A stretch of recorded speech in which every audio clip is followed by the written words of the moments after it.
សពរំលីខិនបង្កើតខ្ញុំហើយឲ្យមានបេះដូងស្មងគេរហូតគេខ្វាត់រូបខ្ញុំចង់ធ្វើព្រាននារីដែរតែធ្វើមិនអើញទៅរួចព្រោះក្នុងโลกនេះឲ្យខ្ញុំមានបេះដូងស្មោះតែមួយខំដែរចិនស្នេហ៍គេបែកគេមិនមើលមិនឃើញបេះដូងខ្ញុំក៏តែប្រយោជន៍ធ្វើឲ្យខ្ញុំខ្លាចផ្សាក្នុងចិត្តរូបលោកនេះធំធេងណាស់សម្រាប់រូបខ្ញុំវិញម្លេះឯណាស្នេហាស្មោះខ្ញុំនឹងគេផ្ដល់ឲ្យខ្ញុំ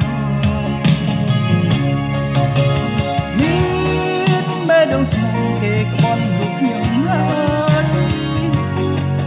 ថ្ងៃណាជួបស្នេហ៍ពិនដូចគេរំចាំចំ